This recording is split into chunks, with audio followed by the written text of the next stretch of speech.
Son las 8:30 de la noche en Bogotá, Quito y Lima y continuamos en Directo América edición nocturna.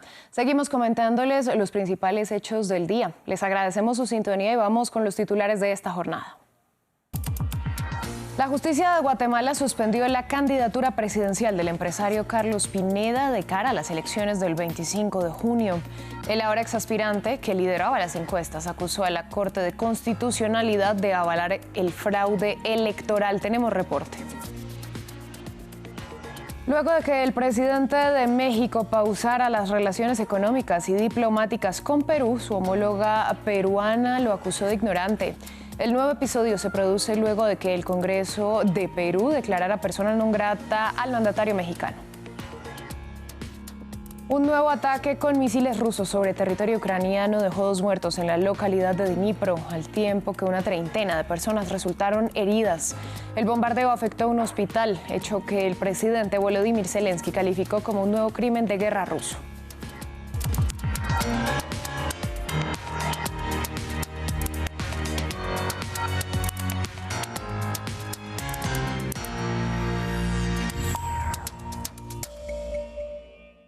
Damos inicio en Guatemala, donde la Corte de Constitucionalidad, el máximo tribunal del país, suspendió la candidatura del empresario Carlos Pineda, quien lideraba las encuestas de cara a las elecciones del 25 de junio.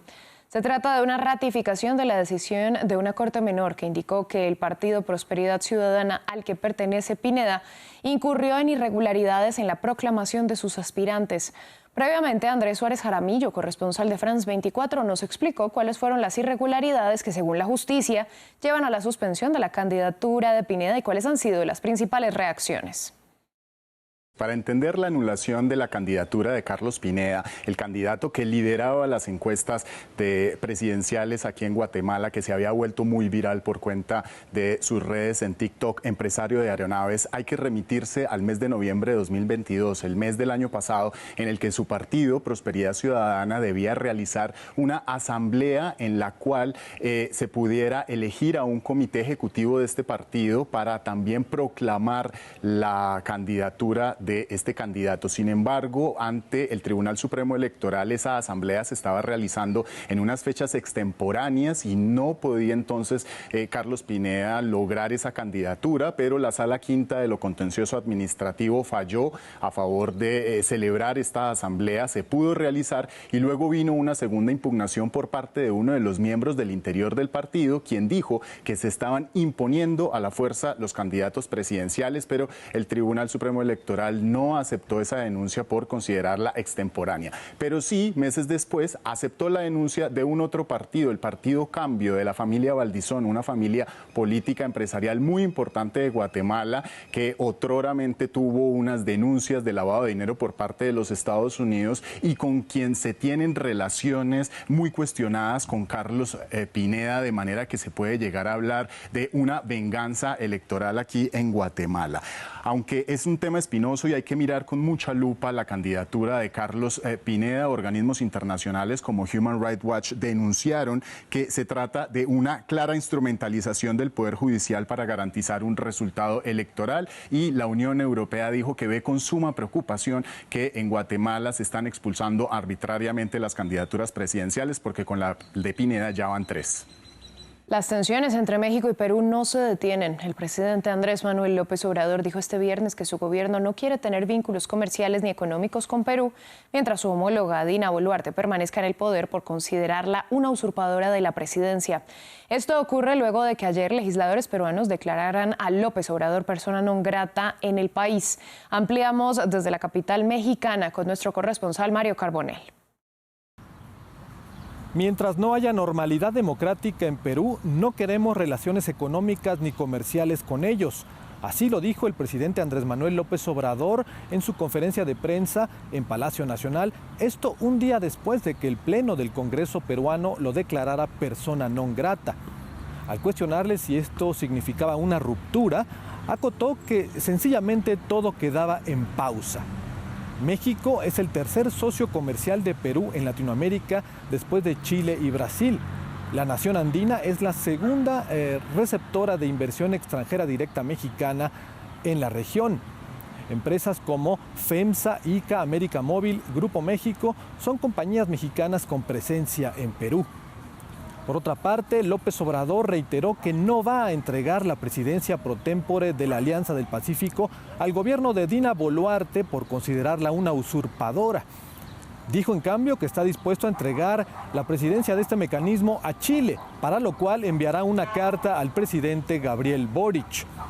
Esta declaratoria de persona non grata ha sido interpretada por el partido Morena en el Senado de la República como un acto de hostilidad hacia el gobierno de un país hermano y una falta de respeto al pueblo de México. En contraste, la oposición, en voz del Partido Acción Nacional, ha considerado que los dislates ideológicos del presidente mexicano, que se ha metido hasta la cocina en asuntos que no le competen, nos tienen en una situación como esta. En la madrugada de este viernes, autoridades migratorias en México anunciaron el rescate de más de 100 migrantes en la frontera sur. Viajaban en un tractocamión que circulaba por el estado de Chiapas y los agentes reportan que fueron encontrados en condiciones inhumanas. Este hallazgo es uno más de las decenas de casos similares que suceden en el país azteca diariamente y que han aumentado desde el fin del título 42 en Estados Unidos. El informe es de Max Pérez Gallardo. El tráfico de personas en la frontera sur de México se recrudece. Autoridades del país azteca encontraron vivos a 175 migrantes en la caja de un camión en el estado de Chiapas, al sur del territorio mexicano. Con llantos y golpes al vehículo, los migrantes lograron llamar la atención de los agentes migratorios que, cuando el vehículo fue detenido en un retén, lograron sacar al centenar de personas que viajaban hacinados. El Instituto Nacional de Migración, autoridad encargada de vigilar los flujos migratorios en el país, publicó un comunicado anunciando el rescate de los migrantes. Con apoyo de la Guardia Nacional y la Policía Estatal, el camión fue llevado a una zona segura donde fueron contabilizadas 154 personas originarias de Guatemala, 13 de Ecuador, 3 de El Salvador, 3 de Honduras, una de República Dominicana y una de Pakistán. En una situación similar, el gobierno mexicano anunció el rescate de más de 40 migrantes secuestrados en un autobús al norte del país. El presidente Andrés Manuel López Obrador alertó sobre el aumento de secuestros a migrantes en México. Hay bandas que secuestran. Por eso también el llamamiento a los hermanos migrantes que no se dejen engañar, manipular por los traficantes. Las bandas de contrabandistas de migrantes, conocidos popularmente como coyotes, son individuos que operan en los pasos fronterizos de México y que ofrecen llevar a los migrantes por territorio azteca prometiendo el sueño estadounidense. Un sueño que muchas veces se convierte en pesadilla. La comunidad afroamericana es el grupo étnico con mayores tasas de ataques fatales con armas de fuego por parte de la policía en Estados Unidos, según datos recopilados de los últimos 6 años. Un niño de 11 años de Mississippi estuvo cerca de sumarse a esta estadística, luego de que el oficial que atendió una llamada de emergencia en su casa abrió fuego contra él. Eumar Esada nos cuenta más. Un disparo en el pecho. Adrian Murray, de 11 años, llamó a la policía por indicaciones de su madre ante la presencia de un intruso el fin de semana en su casa de Indianola, Mississippi, una comunidad de mayoría afroamericana a 160 kilómetros de Jackson. Pero el niño terminó recibiendo un disparo por parte del oficial que fue a atender los hechos. Él dijo, salga con las manos arriba. En ese momento mi hijo salió. Salir con las manos en alto y que te disparen, no lo entiendo. El niño estuvo 5 días hospitalizado por la herida, con un pulmón colapsado, laceraciones en el hígado y una costilla fracturada. El oficial Greg Capers fue retirado de servicio activo mientras es investigado, pero aún goza de sueldo. Familiares y vecinos de Adrian protestaron frente al ayuntamiento de Indianola. Pedimos justicia. Un niño afroamericano de 11 años estuvo a centímetros de perder la vida. No hizo nada malo, hizo todo bien. ¿Qué amenaza suponía? Él es claramente un bebé y tú eres un veterano oficial de policía entrenado. ¿Qué parte de tu entrenamiento te hace pensar que ese bebé era una amenaza para ti? La familia ha pedido que se publique el video de la cámara corporal del oficial y que éste sea despedido y acusado de asalto agravado. Mississippi se ha visto sacudido en días recientes por otro caso de uso de fuerza letal por parte de la policía en contra de un ciudadano afroamericano. 3 exoficiales tendrán que enfrentar cargos criminales por la muerte en custodia de un hombre de 41 años atacado en repetidas ocasiones con una pistola de aturdimiento durante un arresto. Nos vamos a Turquía porque faltan menos de 48 horas para que comience la segunda vuelta presidencial disputada entre el presidente conservador Recep Tayyip Erdoğan y el opositor Kemal Kılıçdaroğlu. Este viernes ambos candidatos midieron sus fuerzas en Estambul. Erdoğan se mostró confiado en obtener la victoria gracias a los resultados parlamentarios del 14 de mayo que lo favorecen.